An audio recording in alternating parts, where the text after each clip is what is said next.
प्रिय साथियों, जय माता दी। आप सभी का हमारे YouTube चैनल ज्योतिष ज्ञान विचार पर बहुत बहुत स्वागत है। साथियों, जैसा कि आप लोग जानते हैं कि सारे ग्रह गतिमान हैं और सभी अपनी जगह से भ्रमण करते रहते हैं। इसी क्रम में सूर्यदेव 12 राशियों का भ्रमण करते हुए 14 अप्रैल को मेष राशि में प्रवेश करने वाले हैं। मेष राशि सूर्यदेव की उच्च राशि होती है। दोस्तों, सामान्यतः कोई भी ग्रह अपनी उच्च राशि पर पहुंचने के बाद शुभ फल देने लगता है, किंतु इस बार ऐसा संयोग बन रहा है कि सूर्यदेव मेष राशि पर जाकर भी बहुत ज्यादा शुभ फल देने में समर्थ नहीं दिखाई दे रहे हैं, क्योंकि मेष राशि पर राहु पहले से बैठे हुए हैं और जब सूर्यदेव मेष राशि पर पहुंचेंगे तो केतु की उन पर पूर्ण दृष्टि होगी और शनिदेव का गोचर कुंभ राशि पर हो रहा है, तो शनिदेव की भी तृतीय दृष्टि सूर्यदेव पर पड़ेगी। तो साथियों, इस बार सूर्यदेव पीड़ित होंगे और पीड़ित ग्रह अपने भाव संबंधी फलों में कमी लाता है। तो आज हम आप सभी लोगों को क्रमशः 12 राशियों के बारे में बताने वाले हैं कि सूर्य का ये गोचर किस राशि के जातकों के लिए क्या फल देने वाला है।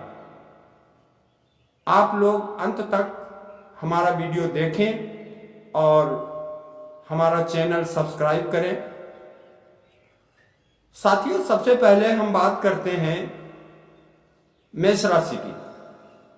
मेष राशि के जातकों के लिए सूर्यदेव का गोचर लग्न भाव में होगा और मेष राशि की कुंडली में सूर्यदेव पंचम भाव के स्वामी हैं और शनिदेव की दृष्टि से पीड़ित हैं। तो मेष राशि के जातकों के लिए सामान्यतः सूर्य का बहुत बुरा प्रभाव नहीं होगा और मेष राशि के जातकों के लिए राहु का संयोग लग्न में होने से हल्की फुल्की बीमारियों, खांसी जुकाम, संक्रामक रोगों से थोड़ा उन्हें ध्यान रखना पड़ेगा और संतान पक्ष को पीड़ा हो सकती है, क्योंकि पंचम भाव के स्वामी होकर सूर्यदेव जो है वो पीड़ित हो रहे हैं। सूर्यदेव हम पहले बता चुके हैं कि जो ग्रह पीड़ित होता है वो अपने भाव अनुसार फलों में कमी करता है।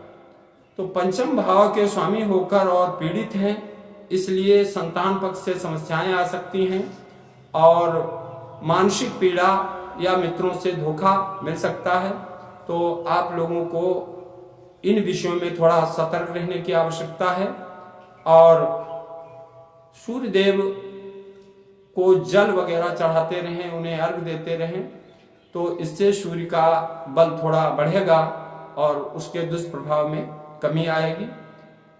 मेष राशि के जातकों के लिए आवश्यक है कि उनकी राशि के स्वामी मंगल हैं, अगर वो हनुमान चालीसा का पाठ करते रहें तब भी उन्हें शुभ परिणाम प्राप्त होंगे। दूसरी राशि है वृष।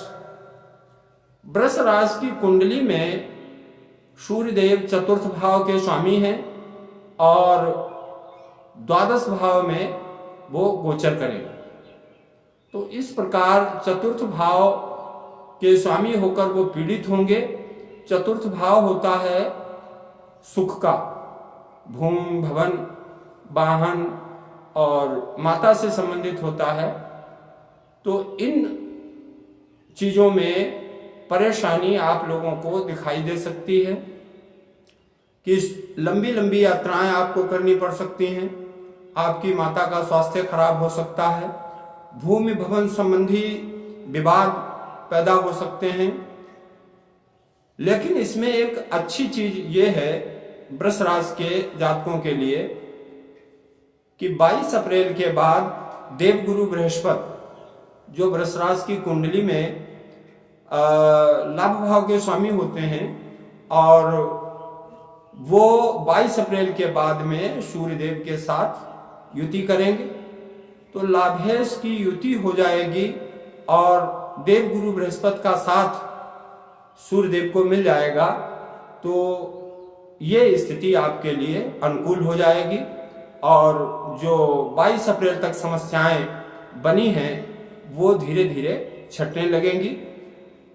वृष राशि के जातकों को चाहिए कि वो शनि देव की उपासना करते रहें और सूर्य भगवान को भी अर्घ वगैरह देते रहें। नित्य प्रति सुबह उठकर सूर्य भगवान को जल दें और शनि देव की भी उपासना करें, क्योंकि वृष राशि की कुंडली में शनि देव भाग्य के स्वामी होते हैं। तो मित्रों, तीसरी राशि है मिथुन। मिथुन राशि की कुंडली में सूर्यदेव पराक्रम भाव के स्वामी बनते हैं और मिथुन राशि के स्वामी बुध हैं।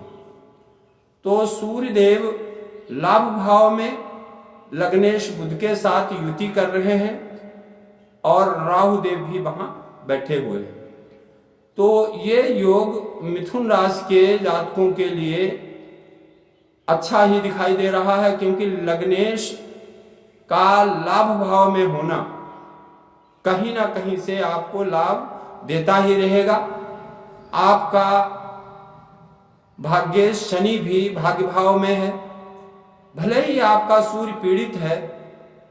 पीड़ित सूर्य का ये दुष्प्रभाव हो सकता है कि आपके पराक्रम में कमी आ जाए और आपके छोटे भाई बहनों का स्वास्थ्य खराब हो या छोटे भाई बहनों से संबंधित कोई समस्या अचानक पैदा हो जाए जिससे आप मानसिक रूप से परेशान हो जाएं। तो इसके लिए आपको उपाय वही सुंदरकांड का पाठ करते रहो और भगवान सूर्य का जलदान नित्य प्रति आप करते रहें। अगर बहुत अधिक समस्या महसूस कर रहे हैं तो अपनी राशि मिथुन राशि के जो स्वामी होते हैं बुध देव, आप उनके बीज मंत्र का जाप भी कर सकते हैं। नंबर 4 है कर्क राशि।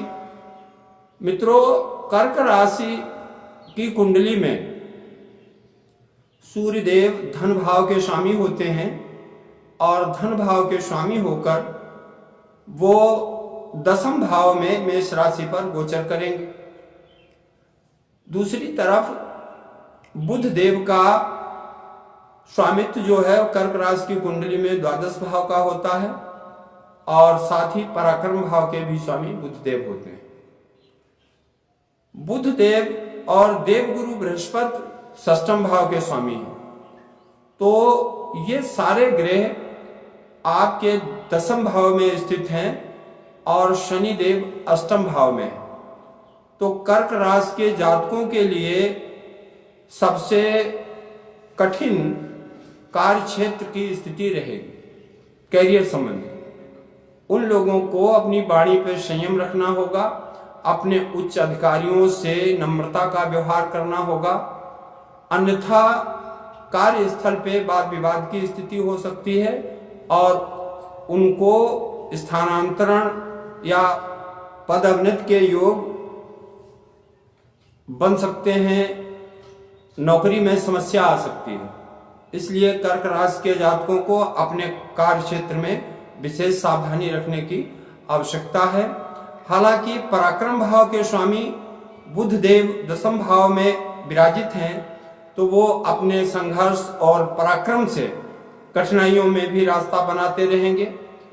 और सूर्यदेव धन स्थान के स्वामी हैं जो 10वें भाव में है, तो पिता की ओर से या सरकार की ओर से कर्क राशि के जातकों को धन का लाभ होता रहेगा और धन आता रहेगा। इसलिए धन के माध्यम से किसी भी विषम परिस्थिति का वो सरलतापूर्वक सामना कर सकते हैं। ये कर्क राशि के जातकों के लिए बहुत ही शुभ और अच्छा योग है। कर्क राशि के जातकों को चाहिए कि उनकी राशि के स्वामी चंद्रदेव होते हैं और वो ओम सो सोमाय नमः मंत्र का नित्य प्रति 1 माला जाप करें तो उन्हें विशेष लाभ प्राप्त होगा। अगली राशि है सिंह। तो मित्रों, सिंह राशि को देखते हैं कि सिंह राशि में चूंकि सूर्यदेव जो हैं वो सिंह राशि की कुंडली में लग्नेश होते हैं और लग्नेश होकर नवम भाव में मेष राशि पर विराजमान है। लेकिन सिंह राशि की कुंडली में शनिदेव सप्तम भाव में है और सूर्यदेव पर पूर्ण दृष्टि डाल रहे हैं। सप्तम भाव मारक भी होता है और सप्तम भाव पत्नी का भी होता है, व्यापार से संबंधित सप्तम भाव होता है। तो साथियों, सिंह राशि के जातकों के लिए स्थिति यह बन रही है कि व्यापार में तो विस्तार दिखाई दे रहा है, क्योंकि सप्तमेश की लग्नेश पर दृष्टि होने से कार्य वृद्धि का योग बनेगा। लेकिन सिंह राशि के जातकों का स्वास्थ्य खराब हो सकता है। स्वास्थ्य में पीड़ा और सर दर्द, जोड़ों में दर्द या पेट संबंधी विकार से वो पीड़ित हो सकते हैं। इसलिए खान पान का विशेष ध्यान रखना होगा, अन्यथा सिंह राशि के जातकों को गंभीर समस्या का सामना करना पड़ सकता है। अगली राशि है कन्या। कन्या राशि की कुंडली में सूर्यदेव द्वादश भाव के स्वामी हैं और द्वादश भाव के स्वामी होकर वो अष्टम भाव में गोचर करेंगे। साथ ही सुख भाव के स्वामी बृहस्पति देव भी 22 अप्रैल के बाद वहां पहुंच जाएंगे। बुध देव जो कर्म भाव के स्वामी हैं वो पहले से ही वहां विराजमान हैं राहु के साथ। तो कन्या राशि के जातकों को मिला जुला फल मिलेगा। द्वादश भाव के स्वामी का अष्टम में होना विपरीत राजयोग बनाएगा, मतलब खर्चे कम कर देगा और यात्राओं को नियंत्रित रखेगा। लेकिन सुखेश का अष्टम में होना सुख में कमी पैदा करेगा। दसम भाव के स्वामी का अष्टम में होना कार्यों में अवरोध खड़ा करेगा। पिता का स्वास्थ्य खराब हो सकता है। कार्य क्षेत्र में परिवर्तन के योग बन सकते हैं। ये सारी चीजें कन्या राशि के जातकों के सामने आ सकती हैं। आप उपाय की बात अगर करते हैं तो आप विचार करें, 22 अप्रैल तक देवगुरु बृहस्पति जो हैं वो कन्या राशि की कुंडली में सप्तम भाव में रहेंगे तो देवगुरु की कृपा प्राप्त रहेगी। 22 अप्रैल के बाद देवगुरु बृहस्पति भी अष्टम भाव में चले जाएंगे। तो 22 अप्रैल के बाद समस्या थोड़ा गंभीर दिख रही है। तो कन्या राशि के जातकों को शनि देव की शांति करने से लाभ होगा, क्योंकि शनि देव पंचम भाव के स्वामी हैं। पंचम भाव बुद्धि और विवेक का होता है। मित्रों, जब हम सही निर्णय ले पाएंगे तभी हम किसी मुश्किल से बाहर निकल पाएंगे। इसलिए शनि देव की उपासना करते रहें और लाभ प्राप्त करें। साथियों, अगली राशि है तुला। तुला राशि की कुंडली में सूर्यदेव का गोचर सप्तम भाव में होगा और तुला राशि की कुंडली में सूर्यदेव लाभ भाव के स्वामी हैं। लाभेश का सप्तम में होना कारोबार में वृद्धि का संकेत है। पत्नी का स्वास्थ्य अच्छा रहेगा। पत्नी की तरफ से लाभ और सहयोग प्राप्त होगा। लेकिन बात वहीं पे आती है मित्रों कि लाभ भाव का स्वामी सूर्य है, लेकिन सूर्य पीड़ित हो रहा है, और सूर्य पीड़ित होगा तो उसके फल में कमी आएगी। यहां पर शुभ स्थिति यह है कि पराक्रमेश बृहस्पति आपके सप्तम भाव में आ जाएगा, तो पत्नी के सहयोग से जो भी समस्याएं आपके सामने आएंगी वो दूर होती रहेंगी और कोई ना कोई रास्ता निकलता रहेगा। तुला राशि के जातकों को चाहिए कि वो देवगुरु बृहस्पति को प्रसन्न करने का उपाय करते रहें और बृहस्पति मंत्र का जाप करें तो निश्चित ही उन्हें लाभ होगा। साथियों, अगली राशि वृश्चिक है। वृश्चिक राशि की कुंडली में सूर्यदेव दसम भाव के स्वामी हैं और दसम भाव के स्वामी होकर षष्ठम भाव में गोचर कर रहे हैं और पीड़ित भी हैं। तो साथियों, वृश्चिक राशि के जातकों के लिए ये 1 महीने का टाइम बहुत ही कष्टप्रद रहने वाला है। रोग में वृद्धि हो सकती है, ननिहाल पक्ष में कोई घटना घट सकती है, आपका धन व्यर्थ में बर्बाद हो सकता है, आपको ऋण लेने की आवश्यकता पड़ सकती है और कार्यस्थल पर उच्च अधिकारियों से आपके मतभेद हो सकते हैं, आपके पिता का स्वास्थ्य खराब हो सकता है। तो वृश्चिक राशि के जातकों को भगवान सूर्य की विधिवत उपासना करना चाहिए और सुंदर कांड का नित्य प्रति पाठ करें। मंगल देव उनकी राशि के स्वामी हैं। अगर वो हनुमान चालीसा पढ़ते हैं और सुंदरकांड का पाठ करते हैं तो निश्चित ही उन्हें लाभ होगा और सारी कठिनाइयों के बावजूद समय अच्छा व्यतीत होगा। इसलिए घबराने की आवश्यकता नहीं है। ये ग्रहों की स्थिति है मित्र, ये चलती रहती है। अगली राशि है धन। धनु राशि के स्वामी देवगुरु बृहस्पति होते हैं और धन राशि की कुंडली में सूर्यदेव जो हैं वो भाग्य स्थान के स्वामी होते हैं। धन राशि की कुंडली पर सूर्यदेव जो हैं वो पंचम भाव में गोचर कर रहे हैं, तो कहीं ना कहीं ये तो अच्छी स्थिति दिख रही है कि भाग्य के स्वामी पंचम भाव में गोचर कर रहे हैं और लाभ स्थान को पूर्ण दृष्टि से देख रहे हैं। इधर दसम भाव के स्वामी बुध देव भी सूर्य के साथ में युति कर रहे हैं। तो साथियों, धन राशि के जातकों के लिए ये समय लगभग अच्छा रहने वाला है। उनको अगर सावधान रहना है तो इस चीज को लेकर सावधान रहना है कि तृतीय भाव में शनि विराजित हैं और राहु पंचम भाव में है। तो पंचम भाव का राहु मित्रों के बीच मतभेद पैदा कर सकता है, आपकी साझेदारी में व्यवधान हो सकता है, आपके मित्रों द्वारा आपको धोखा दिया जा सकता है, आपकी संतान को अचानक कोई घटना दुर्घटना से पीड़ा हो सकती है और विद्यार्थी लोगों को शिक्षा में अवरोध पैदा हो सकते हैं। शेष धन राशि के जातकों के लिए अच्छा समय दिखाई दे रहा है। अगली राशि है मकर।